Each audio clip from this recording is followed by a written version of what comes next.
السلام علیکم دوستو، دس از سہیب اور آپ دیکھ رہے ہیں میرا چینل سہیب گوندر ولاگس۔ آئیز یہ دوسرا پارٹ ہے ارطغرل غازی کے جو ڈرامے کے اوپر میں نے بات کی تھی۔ پہلا میں نے تفصیل سے بتایا کہ اس کی تاریخ کیا تھی، ارطغرل کی، عثمان کی اور لوزان معاہدہ کیا تھا۔ اب میں آپ کو بتاؤں گا کہ یہ ترکی کیوں اس نے یہ ڈرامہ بنایا، کیوں اس نے وہ اپنے لوگوں کو دکھایا۔ تمام وہ چاہتے ہیں کہ پوری دنیا مسلمان دیکھے، اور طیب اردگان نے عمران خان سے اسپیشل ریکویسٹ کی کہ یہ آپ پاکستان میں ڈرامہ چلائیں۔ تو یہ کہ اس کی ضرورت کیا پیش آئی؟ دیکھیں، جو ترکی کا جو حالات تھے نا طیب اردگان کے آنے سے پہلے، آج سے 15 سال پہلے، وہ بہت زیادہ خراب ہو چکے تھے۔ بے حیائی برائی کی انتہا ہو چکی تھی۔ یورپ میں کوئی فرق نہیں تھا، کلب، ڈسکو کلب اور اقتدار ان کی ختم ہو چکی تھی، اور یہ سب سے بڑی پریشانی تھی ترکی کے لیے۔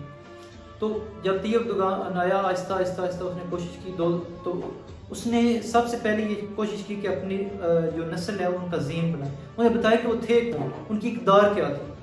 تو یہ کیونکہ آج کتابیں تو پڑھتا کوئی نہیں، جو جتنی بڑی اچھی کتابیں ہوں گی، بڑی افسوس کی بات ہے، لیکن انہوں نے پھر یہ فلم بنائی کیونکہ بہت زیادہ بے حیائی پھیل چکی تھی، تو یہ فلم انہیں بنانے کی ضرورت پیش آئی اور ان کی اقدار ختم ہو چکی تھی۔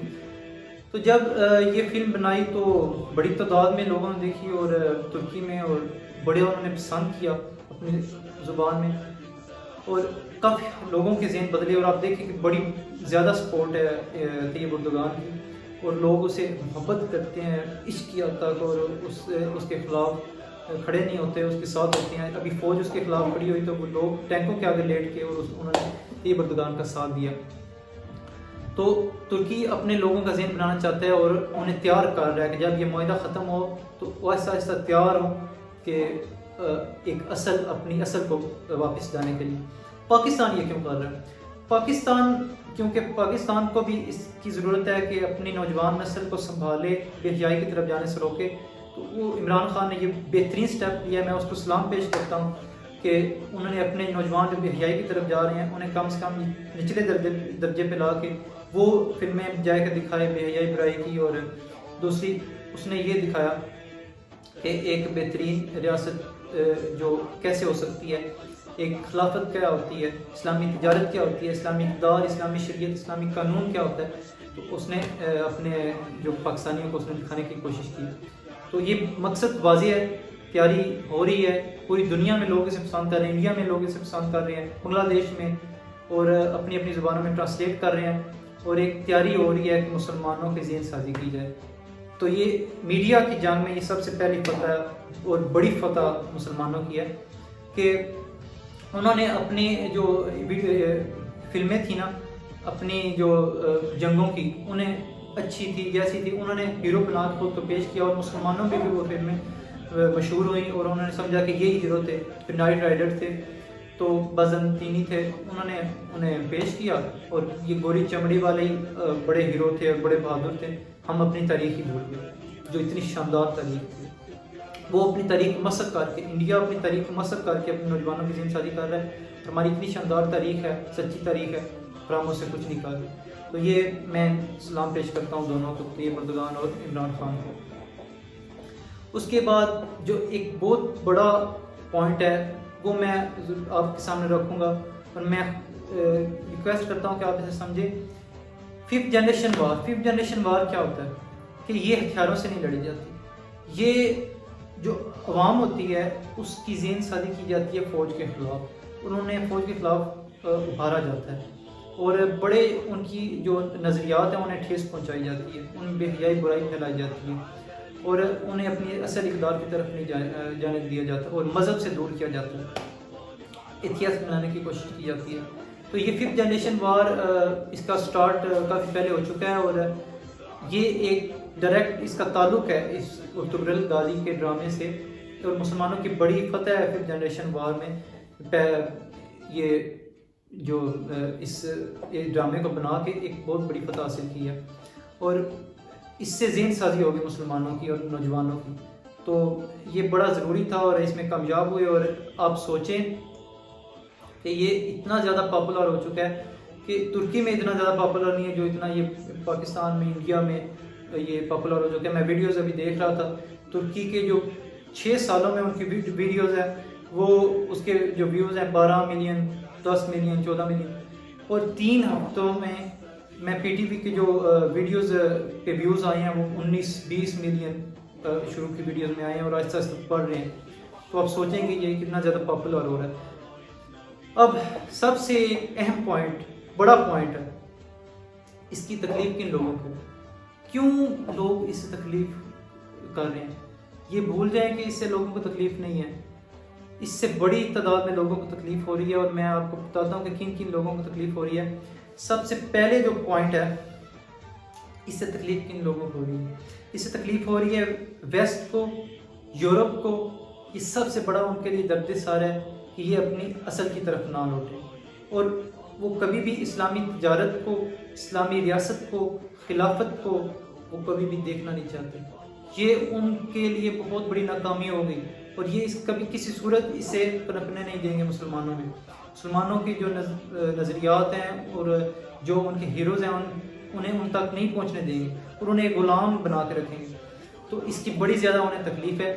اور جو انڈسٹری ہے بالی ووڈ کی، ہالی ووڈ کی، لالی ووڈ کی، پاکستان کی جو انڈسٹری ہے اور باقی، انہیں بھی اس کی تکلیف ہے، کیونکہ اس کی پاپولیرٹی اتنی زیادہ ہے کہ اب لوگ یہ بیہودہ فلمیں اور یہ گانے پاکستان کے، انڈیا کے، خاص کر مسلمان اور بنگلہ دیش کے، یہ چاہیں گے کہ ایسی ویڈیوز، ایسی فلمیں بنیں، بجائے کہ ایسی بیہودہ ویڈیوز بنیں. کہ پاکستان کے اب ڈرامے فلمیں کیا تھیں، بے حیائی. ہم نے صرف بالی ووڈ کو، ہالی ووڈ کو ہم کاپی کر رہے تھے، اور ہر کسی کی بے حیائی، آئٹم نمبر اور گرل فرینڈ کلچر اور اس طرح کا کلچر ہم پروموٹ کر رہے تھے، اور کیسے کسی کی بیوی کو بھگا کے لے کے جایا جا سکتا ہے.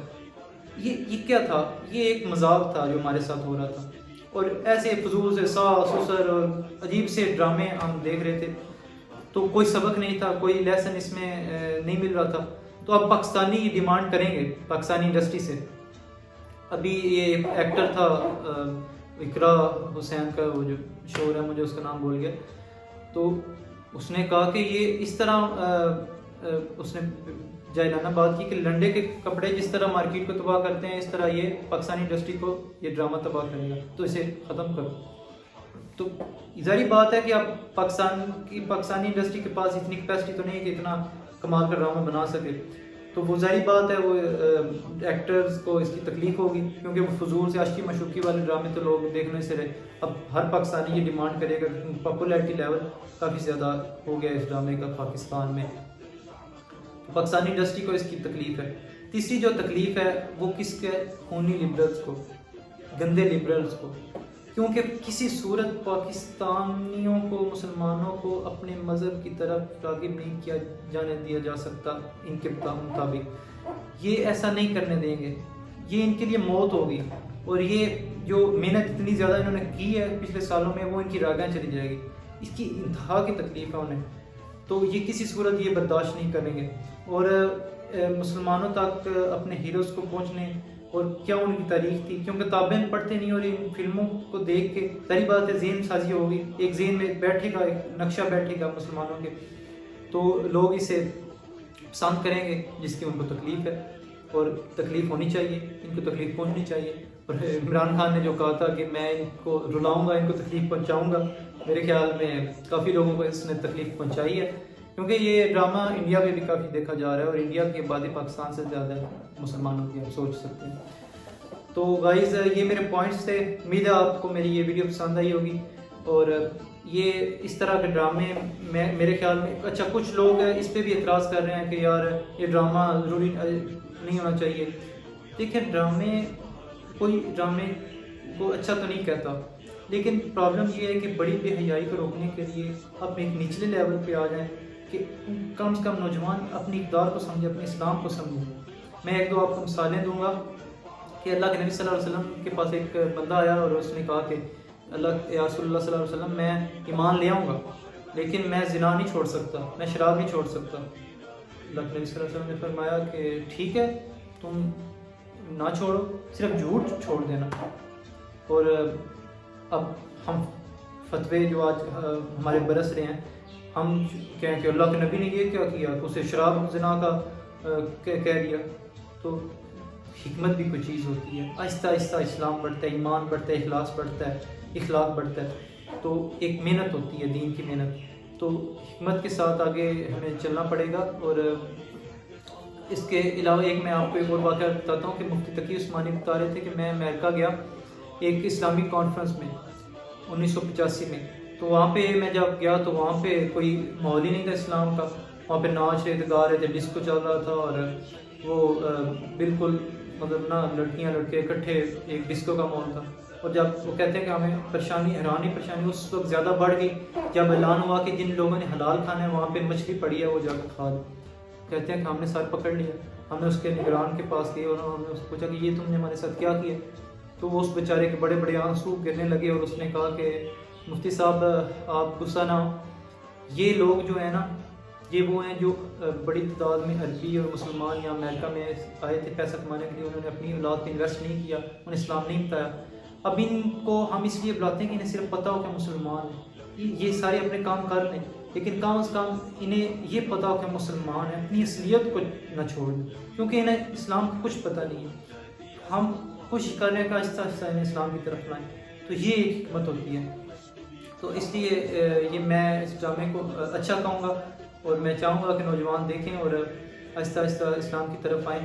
اور ہمیں ایک اسلامی نظام قائم کرنا پڑے گا. یہ بھول جائیں کہ ہم اسلامی کے نظام کے بغیر ہم کامیاب ہو سکتے ہیں, اللہ تعالیٰ ہم سے خوش ہو سکتا ہے. اللہ تعالیٰ نے ہمیں یہ پاکستان دیا ہے کہ ہم ایک اسلامی نظام کو قائم کریں. اب اسلامی نظام کیسے قائم ہوگا؟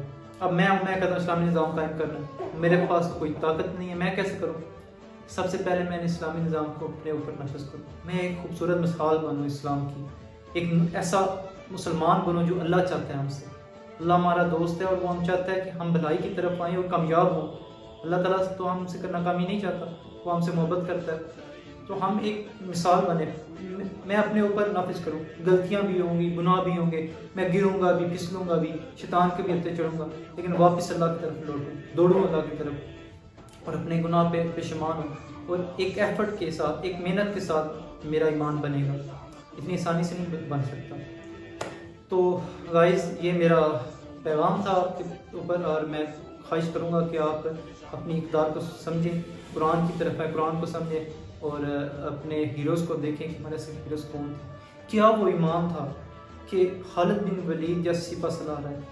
دیکھیں آپ سوچیں, اگر یہ اتنا بہادر ہے اور تغرل, اور عثمان اتنا بہادر ہے, تو حضرت حمزہ رضی اللہ تعالیٰ عنہ کتنے بہادر ہیں. علی علیہ السلام, حضرت علی علیہ السلام جنہیں شیر خدا کا, وہ کتنے بہادر ہوں. خالد بن ولید جیسے جنہوں نے 2 سپر پاور کو گھٹنے ٹیکنے پر مجبور کر دیا, وہ کتنے بہادر ہوں.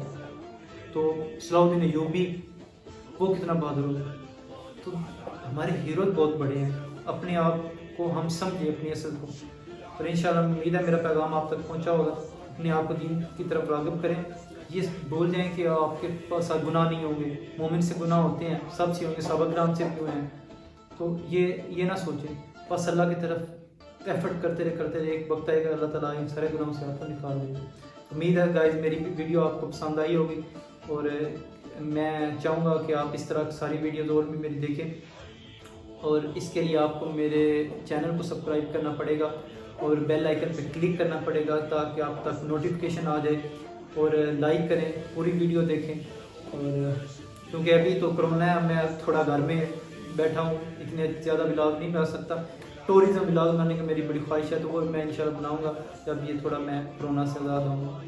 انشاءاللہ مجھے اجازت دیں اور میرے لیے دعا کریں, اپنے لیے دعا کریں اور ان کے مسلمان کے لیے دعا کرتے ہیں اور اللہ کی طرف لوٹیں, دوڑیں مختلف. السلام علیکم ورحمۃ اللہ وبرکاتہ. اینڈ ایب اللہ.